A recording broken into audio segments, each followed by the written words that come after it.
નમસ્કાર, આપ જોઈ રહ્યા છો પ્રવેગ ન્યૂઝ. હું છું સંજીવની. બુલેટિનની શરૂઆત હેડલાઇન્સથી. ખેડૂતોની અપીલ પર આજે ભારત બંધ. દિલ્હી, હરિયાણા અને ઉત્તર પ્રદેશમાં જોવા મળી બંધની અસર. નોઈડામાં કલમ 144 લાગુ.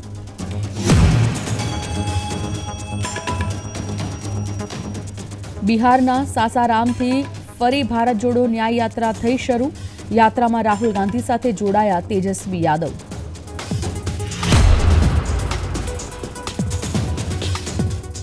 જૂનાગઢ રોપવે સેવા ફરી શરૂ કરવામાં આવી બંધ. ગિરનાર પર પવનની ગતિ વધતા પ્રવાસીઓની સુરક્ષા માટે લેવાયો નિર્ણય.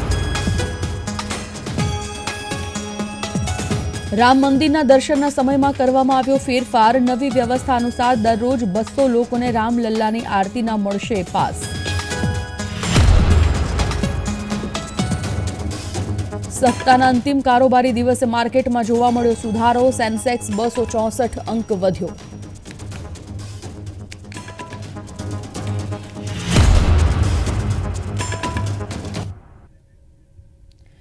વિગતવાર સમાચાર. સૌથી પહેલા વાત ખેડૂત સંગઠન દ્વારા ભારત બંધના એલાન વચ્ચે સિંઘુ બોર્ડર પર કડક સુરક્ષા બંદોબસ્ત ગોઠવી દેવાયો છે. આ વિસ્તારમાં કાયદો અને વ્યવસ્થાની સ્થિતિ જાળવવા માટે ભારે સુરક્ષા ટુકડીઓ તૈનાત કરવામાં આવી છે. દિલ્હી પોલીસે અર્ધ લશ્કરી દળના જવાનો સાથે મળી અને મોક કવાયત હાથ ધરી હતી, જેમાં તેમણે સિંઘુ અને ટીકરી સરહદો પર રમખાણ વિરોધી ટીયરના બેરિગેડ્સ ટીયર ગેસ તરફ આગળ વધવાનું કહેવામાં આવ્યું છે.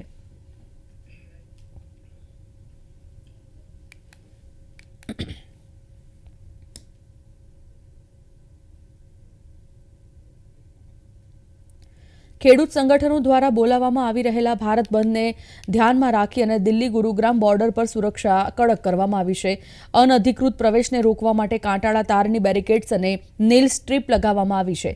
કાયદો અને વ્યવસ્થા જાળવવા સુરક્ષા ટીમો સતર્ક છે. ભારતીય કિસાન યુનિયને ખેડૂતોની માંગણીઓને ધ્યાનમાં રાખીને ભારત બંધનું આહવાન કર્યું છે. નોઈડા સ્થિત ભારતીય કિસાન પરિષદે પણ શુક્રવારના ભારત બંધને સમર્થન આપ્યું છે.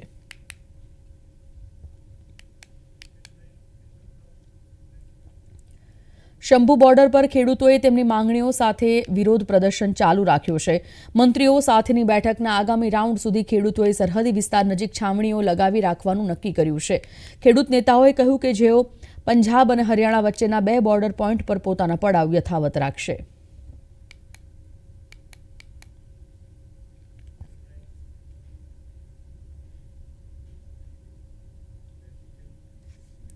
પંજાબના પટિયાલામાં મુસાફરોને ભારત બંધ વિરોધને કારણે મુશ્કેલીઓનો સામનો કરવો પડી રહ્યો છે. બસ સેવા બંધ રહેવાથી ઘણા મુસાફરોને અવરજવરમાં મુશ્કેલી પડી રહી છે. મુસાફરોનું કહેવું છે કે બસ સેવા બંધ રહેવાથી મહત્વના કામ અટકી પડ્યા છે.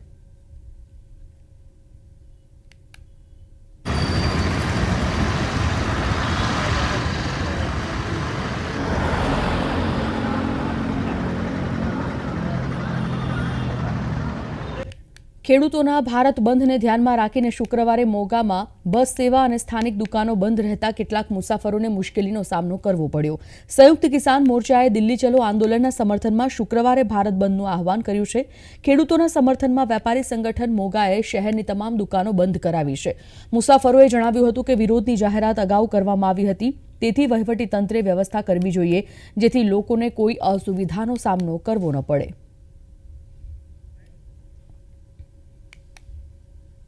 ट्रेड यूनियन ने पहले बोल दिया था ये हमारी हड़ताल 16 तारीख की पक्की है और सरकार को इसके लिए इंतजाम करने थे, पर जो लोगों को परेशानी होती है वो आपको पता ही है, लोग वो परेशान है.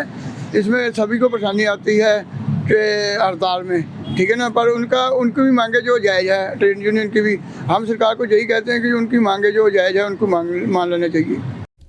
ખેડૂતોના ભારત બંધ એલાનને કારણે પંજાબના હોશિયારપુરમાં 200 રસ્તાઓ બંધ હોવાથી મુસાફરો અટવાયા હતા, જેને કારણે અનેક મુસાફરોએ અસુવિધાનો સામનો કરવો પડ્યો હતો.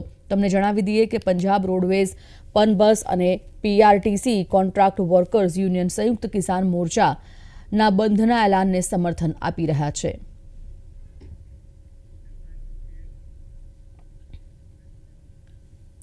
બિહારના સાસારામ જિલ્લામાંથી ફરી શરૂ થયેલી રાહુલ ગાંધીની ભારત જોડો ન્યાય યાત્રા આરજેડી નેતા તેજસ્વી યાદવ જોડાયા હતા.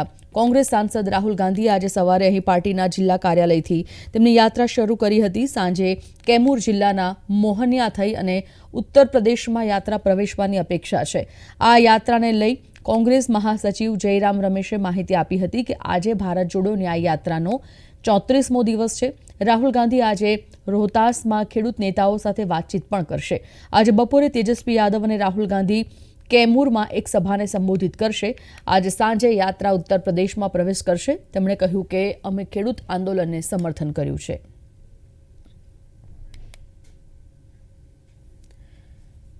કોંગ્રેસના મહાસચિવ પ્રિયંકા ગાંધી વાડ્રા શુક્રવારે રાહુલ ગાંધીની ભારત જોડો ન્યાય યાત્રામાં જોડાશે. સૂત્રોના જણાવ્યા અનુસાર યાત્રા બિહારથી રાજ્યમાં પ્રવેશ્યા પછી તેઓ ઉત્તર પ્રદેશના ચંદૌલીથી યાત્રામાં જોડાશે. આ યાત્રા હાલમાં બિહારમાં છે, જ્યાં રાહુલ ગાંધી અને કોંગ્રેસ અધ્યક્ષ મલ્લિકાર્જુન ખડગે બિહારના ઔરંગાબાદમાં એક મેગા રેલીને સંબોધશે.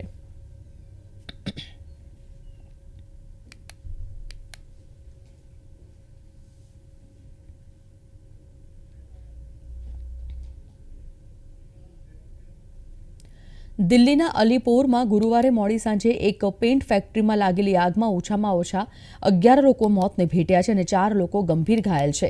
અલીપોરમાં દયાલપુર બજાર ફેક્ટરીના પરિસરમાં 11 લોકોના મૃતદેહ મળી આવ્યા છે. ઘાયલોને નજીકની હોસ્પિટલમાં લઈ જવામાં આવ્યા હતા.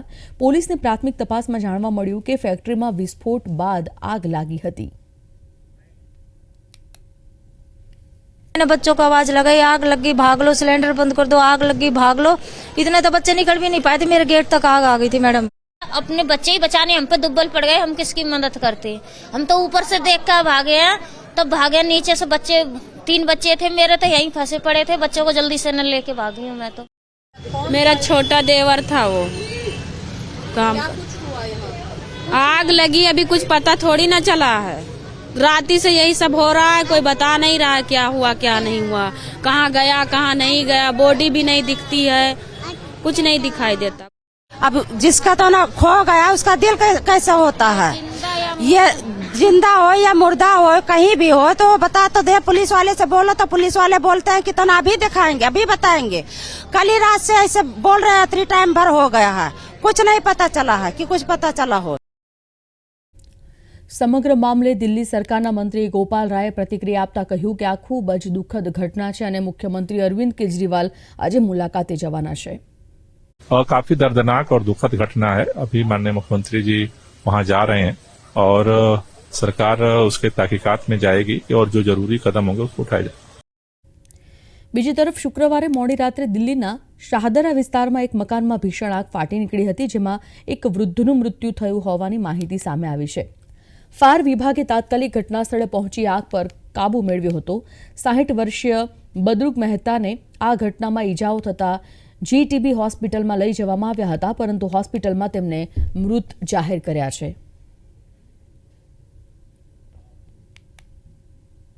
सर, ये मकान की कॉल मिली थी, मकान के अंदर आग. और जैसे ही हम आए, मेरे से पहले सीबीडी सादरा से गाड़ी आई, उन्होंने आके आग पर कंट्रोल करा और जो बुजुर्ग अंदर थे उनको निकाला. अच्छा. हाँ जी. तो बताया जा रहा है बुजुर्ग की डेथ हो गई है. अब ये तो डॉक्टर बताएंगे. हॉस्पिटल यहाँ से तो हॉस्पिटल लेके गए हैं. सर, कितनी गाड़ी मौके पर आई? 3 गाड़ी मौके पे थी.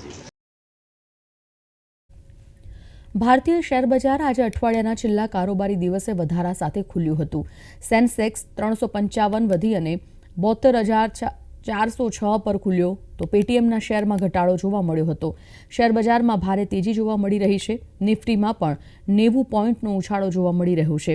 22,000ના સ્તર પર કારોબાર કરી રહ્યો છે. સેન્સેક્સના 30 શેરોમાંથી 23 શેરોમાં વધારો અને 7માં ઘટાડો જોવાયો છે. વારાણસી કોર્ટે જ્ઞાનવાપી સંકુલના ભોંયરામાં પૂજા કરવાની મંજૂરી આપવાના નિર્ણય સામે જ્ઞાનવાપી મસ્જિદ સમિતિની અરજી પર સુનાવણી માટે 28મી ફેબ્રુઆરીની તારીખ નક્કી કરી છે. હિન્દુ પક્ષના વકીલ મદન મોહન યાદવે કહ્યું કે વધારાના જિલ્લા ન્યાયાધીશ ભોંયરામાં પૂજા કરવાની મંજૂરી આપવાના આદેશ સામે જ્ઞાનવાપી મસ્જિદ સમિતિની અરજી પર સુનાવણી કરશે. આપને જણાવી દઈએ કે વારાણસીની જિલ્લા અદાલતે 31મી જાન્યુઆરીએ ચુકાદો આપ્યો હતો કે જ્ઞાનવાપી સંકુલના દક્ષિણ ભોંયરામાં પૂજા કરી શકાશે.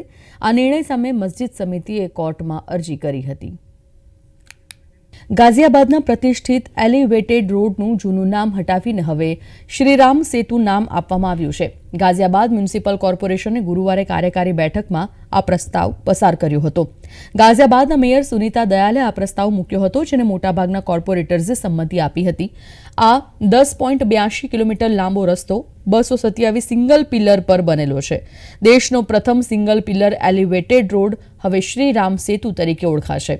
આ રોડ સમાજવાદી સરકારના શાસન દરમિયાન બનાવવામાં આવ્યો હતો અને આ રોડનું અધૂરું કામ ભાજપની સરકારે પૂર્ણ કર્યું હતું. આ એલિવેટેડ રોડ ગાઝિયાબાદમાં રાજનગર એક્સટેન્શનથી શરૂ થાય છે અને ઇન્દિરાપુરમ ખાતે દિલ્હી મેરઠ એક્સપ્રેસ વેને મળે છે. મેયર સુનીતા દયાલે કહ્યું કે આ રોડની આસપાસ ભગવાન રામની પ્રતિમા પણ મૂકવામાં આવશે. सभी पार्षद खुश हैं, सभी एक सुंदर नाम है, राम नाम सबके जीवन में बसा हुआ है. एलिवेटेड तो कोई नाम ही नहीं है, तो राम सेतु नाम है कि 10 किलोमीटर है, देश की सबसे बड़ी एलिवेटेड रोड है जो मुझे लगता है. तो सभी को पसंद आई, सब नगर में भी चर्चा करी, सब बहुत खुश हैं इसको लेके. રામ મંદિર ટ્રસ્ટે શુક્રવારે ભગવાન રામલલ્લા માટે યોગ્ય વિશ્રામ મળે તે સુનિશ્ચિત કરવા માટે દર્શનના સમયપત્રકમાં ફેરફારની જાહેરાત કરી છે. સોમવારથી રામ મંદિરના દરવાજા બપોરે 12:30 થી 1:30 સુધી બંધ રહેશે, જેથી ભગવાન રામલલ્લાને આરામ મળી શકે. આ પહેલા રામ મંદિર ટ્રસ્ટે સવારે 7 થી 10 વાગ્યા સુધી મંદિરના દરવાજા ભક્તો માટે ખુલ્લા રાખ્યા હતા. રામ મંદિરમાં દરરોજ લાખો ભક્તોના વધતા ધસારાને જોતા આ પગલું લેવામાં આવ્યું છે. આ સાથે આરતી દર્શન પાસેની વ્યવસ્થા લાગુ કરવામાં આવી છે. મંગળા આરતી અને શયન આરતી માટે 100 લોકોને પાસ ઇસ્યુ કરવામાં આવી રહ્યા છે અને આ પાસ ઓનલાઈન અને ઓફલાઈન એમ બંને રીતે મળી શકે છે.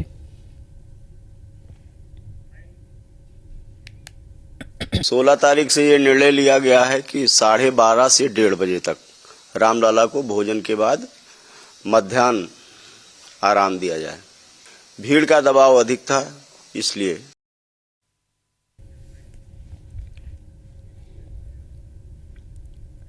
જમ્મુ અને કાશ્મીરના ગરેઝમાં ભારતીય સેનાએ વિદ્યાર્થીઓ અને લોકો માટે શસ્ત્રો અને સાધનોના પ્રદર્શનનું આયોજન કર્યું હતું.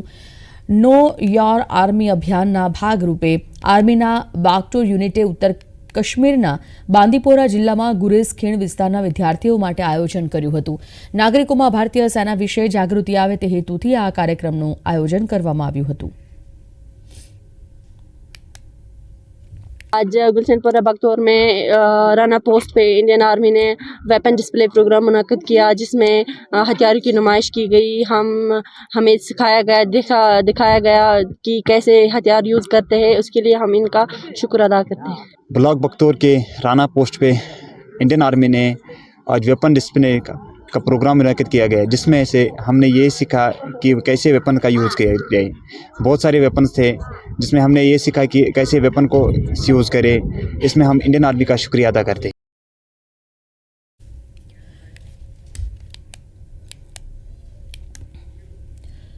મધ્યપ્રદેશના ઇન્દોરની એન્જિનિયરિંગ કોલેજે અનોખી પહેલ કરી છે. આ કોલેજે જાપાનની મિયાવાકી પદ્ધતિથી 1 એકર જમીન પર જંગલ વિકસાવવાની શરૂઆત કરી છે. કોલેજે એક ઉદાહરણ પૂરું પાડ્યું છે. જોઈએ આ વિશેનો અહેવાલ.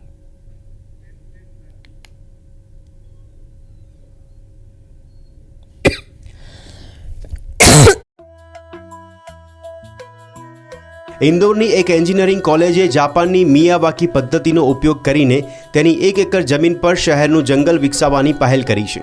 ઇન્દોરના રેસકોર્સ રોડ પર સ્થિત Shri Govindram Seksaria Institute of Technology and Science अन्य शैक्षणिक संस्थाओं ने अनुसरवा माटे एक उदाहरण स्थापित करी रही है। जितने ज़्यादा हम पेड़ लगाएंगे, क्योंकि प्रकृति से मतलब प्रकृति को बचाया ही पेड़ लगा के जा सकता है। और अर्बन फॉरेस्ट करके हमारा कॉन्सेप्ट है, जैसे कि जापानीज़ टेक्निक होती है एक मियावाकी प्लांटेशन, जिसमें श्रब्स भी होते हैं, हर्ब्स भी होते हैं, टॉल ट्रीज़ भी होते हैं, स्मॉल ट्रीज़ भी होते हैं, सब एक मार्किंग करके पूरा छोटे से 2-3 एकड़ में हम बहुत सारे पेड़ लगाते हैं। क्योंकि शहरों में जगह कम रहती है, पर जंगलों की ज़रूरत यहाँ भी है, ऑक्सीजन की ज़रूरत यहाँ भी है। देशना विविध भागोमांथी लाववामां आवेली 65 विविध प्रजातिओना 8200 रोपाओ वाववानुं 5 दिवसनुं अभियान हालमां चाली रह्युं छे। करीब 65 से 75 के बीच की प्रजातियां हैं और इसमें मैक्सिमम जो मेडिसिनल प्लांट्स हैं और बहुत सारे ऐसे प्लांट्स हैं जो ख़त्म होते जा रहे हैं, कुछ स्पीसीज़ ख़त्म होती जा रही है, उनको भी लिया है हमने।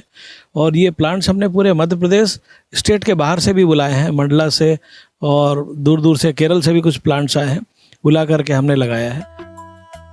સ્વયંસેવકો આ ઉમદા હેતુ માટે કામદારો સાથે વિવિધ પ્રકારના છોડ રોપતા જોવા મળ્યા હતા। मेरे हिसाब से जैसे अभी जितना एरिया है मोस्टली मल्टीप्लेक्सेस और बहुत बड़ी बड़ी बिल्डिंग्स बनी है, तो I think middle of the city में इतना अच्छा जंगल बनना, उससे एक पॉजिटिविटी प्लस एक नेचर जो अब छूट रहा था कहीं पीछे वो इंक्रीज हो जाएगा मेरे ओपिनियन में। आज के दिन हमने मैंने 2 पौधे उगाए, एक तो आम का था और एक इमली का, तो अच्छा लग रहा है उस पौधों को बाद में ग्रो करता हुआ देखेंगे तो। સ્વયંસેવકોના જણાવ્યા મુજબ જમીનને લગભગ 2 મીટર ઊંડી ખોદવામાં આવી છે અને તેમાં બાયોમાસ, કાળી માટી, અળસિયાનું ખાતર અને ગાયનું છાણ ઉમેરવામાં આવ્યું છે, જેથી છોડ ઉગે તેની જાળવણી સુનિશ્ચિત કરવા માટે 5 સ્તરો બનાવાય છે। શું તમે કોઈ દિવસ ટ્રેનની અંદર શાળા જોઈ છે? નહીં ને? તો ચલો મુલાકાત લઈએ આવી અનોખી શાળાની અમારા ખાસ અહેવાલમાં। આ દ્રશ્યો કોઈ ટ્રેનના નથી, પરંતુ મધ્યપ્રદેશના શિવપુરી जिल्लाની એક શાળાના છે, જેમણે શિક્ષણ વિભાગની મદદથી ટ્રેનના કોચ જેવા વર્ગો બનાવ્યા છે। शिक्षा वसंतोत्सव करके इस वर्ष 2024 में हम एक पर्व मना रहे हैं। एक अभियान के तहत हम ये काम कर रहे हैं, जिसके तहत हम लगभग ऐसे 50 विद्यालयों को चिन्हित करने की हमारी योजना है। तो इस क्रम में जब आप और भ्रमण करेंगे तो ऐसे अनेक स्थानों पर पेंटरों को ले जाकर नए नए, कहीं डिज्नीलैंड, कहीं बस, कहीं कुछ, ये सब हम इसलिए कर रहे हैं कि खेल खेल में शिक्षा, हमारे बच्चे विद्यालयों की ओर आने के लिए आकर्षित हों। અધિકારીઓએ જણાવ્યું કે સરકારી શાળાઓમાં બાળકોની હાજરી વધારવા અને તેમના શિક્ષણમાં સુધારો કરવા માટે આ પહેલ કરવામાં આવી છે। मैं अपने सभी शिक्षा विभाग के लिए और अन्य विद्यालयों के शिक्षकों के लिए एक संदेश देना चाहता हूँ कि विद्यालय में बच्चों की उपस्थिति बढ़े, इसलिए इसी तरह के नवाचार शिक्षा के रूप में करें, विद्यालय में करें और विद्यालयों को प्राइवेट स्कूलों की तरह अच्छा वातावरण बना के रखें। સ્થાનિક લોકો અને બાળકોના માતા પિતાએ આ પરિવર્તનની પ્રશંસા કરી હતી અને આ પહેલને હકારાત્મક પગલું ગણાવ્યું હતું। બ્યુરો રિપોર્ટ, પ્રવેગ ન્યૂઝ। ઉત્તર પ્રદેશના પ્રયાગરાજમાં યોજાયેલ માઘ મેળામાં એક અનોખો કેમ્પ જોવા મળી રહ્યો છે। આ માઘ મેળામાં કોઈપણ વ્યક્તિ પોતાના પરિવારથી ભૂલી પડી ગયો હોય તેવા લોકોને તેમના પ્રિયજનો સાથે ફરીથી મેળાપ કરાવવાનું કાર્ય આ કેમ્પમાં કરવામાં આવે છે। આવો જોઈએ આ વિશે આ અહેવાલ। ઉત્તર પ્રદેશના પ્રયાગરાજમાં ચાલી રહેલા માઘ મેળામાં ભક્તોને ખોવાયેલ લોકો માટેની શિબિરમાંથી ઘણી મદદ મળી રહી છે। આ શિબિર દ્વારા અત્યાર સુધીમાં 4000થી વધુ લોકો તેમના પરિવાર સાથે ફરી મેળાપ કરાવ્યો છે। ભારત સેવા દળ દ્વારા આયોજિત આ શિબિરમાં સ્વયંસેવકો ખોવાયેલા લોકોને તેમના પ્રિયજનો સાથે ફરીથી ભેગા કરાવે છે। ભારત સેવા દળ 77 વર્ષથી આ શિબિરનું આયોજન કરે છે। इस वर्ष हमारे शिविर का 77वां वर्ष हो और इस बार अभी माघ मेला में हम 4000 से अधिक महिला पुरुष को मिला चुके हैं। पूरे कंप्यूटर, कैमरा सब लग रहा है कि आने वाले जो माघ मेला में आए हुए भूल भटक के आए हैं उनकी ज़्यादा से ज़्यादा सहायता की जा सके। आप किस तरह लोगों को मिलवाते हैं? अब हमारे कैंप में जब कोई आएगा निश्चित तौर से वो परेशानी होगा, जब आएगा तो उसको चाय पानी भोजन की व्यवस्था, सांत्वना, धीरे धीरे उसको बैठा के नाम पता पूछना, उसके बाद प्रसारण के माध्यम से उसको किया जाता है। આ માઘ મેળામાં આવતા ભક્તોને લાઉડ સ્પીકર દ્વારા વારંવાર ચેતવણી આપવામાં આવે છે કે જેથી તેઓ તેમના પ્રિયજનોથી અલગ ન થઈ જાય, છતાં પણ જો કોઈ ભટકી જાય તો તેને આ શિબિરમાંથી મદદ મળે છે। हम रीवा जिला रामपुर गांव से आए हुए हैं, प्रयागराज स्नान करने आए थे। भूले भटके शिविर पे हम इस समय खड़े हैं, जो कि हमारे पिताजी गुम हो गए हैं, जो हम अनाउंसमेंट कराया हुआ हूँ और यहाँ से काफ़ी लोग गुमे हुए हैं जो कि यहाँ से मिल जाते हैं। जी मैं भदोही से आया हूँ और आज बसंत पंचमी का स्नान करना था, उसी लिए आए थे यहाँ। और मेरी बेटी है 2.5 साल की, पिंक कलर का कपड़ा पहनी है, वो गुम हो गई है और उसी को यहाँ आके भूले भटके शिविर में हम लोग आए हैं अलाउंस कराने के लिए। और वो जो है कि अभी तक नहीं मिली है, उम्मीद है कि मिल जाएगी। ખોવાયેલ લોકો માટેના કેમ્પના આ સ્વયંસેવકો આ કાર્યને ખૂબ જ પુણ્યનું કાર્ય માને છે. 2023ના માઘ મેળા દરમિયાન આ કેન્દ્ર દ્વારા 6350 લોકોનો તેમના પ્રિયજનો સાથે ફરીથી ભેટો થયો હતો. તેઓ કહે છે કે તેઓ ભવિષ્યમાં પણ આ પ્રકારની સમાજ સેવા ચાલુ રાખશે.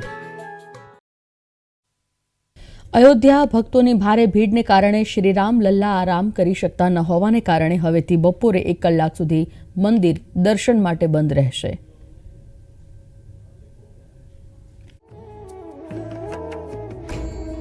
અયોધ્યાના ભવ્ય રામ મંદિરમાં બિરાજમાન શ્રી રામ લલ્લા હવે બપોરે 1 કલાક સુધી દર્શન નહીં આપે.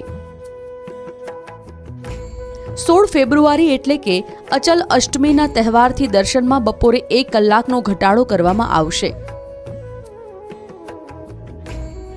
નવી વ્યવસ્થા પ્રમાણે શ્રી રામલલ્લા બપોરે 12:30 થી 1:30 વાગ્યાની વચ્ચે આરામ કરશે અને આ દરમિયાન મંદિરના દરવાજા પણ બંધ રહેશે.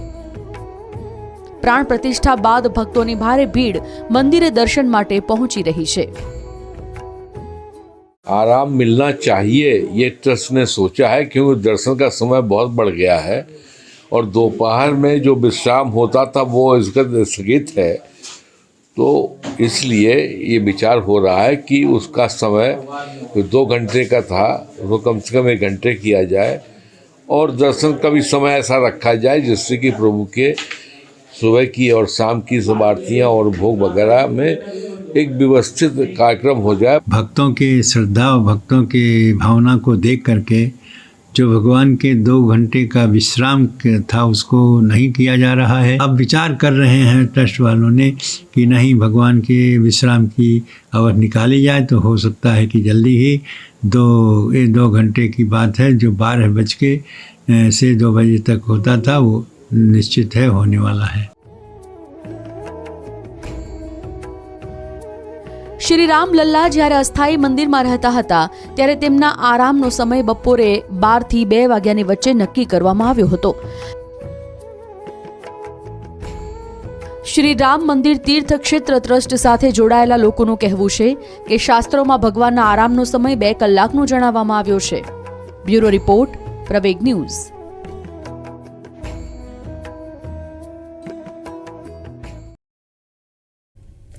આ સાથે જ બુલેટિનની સમાપ્તિ. નમસ્કાર.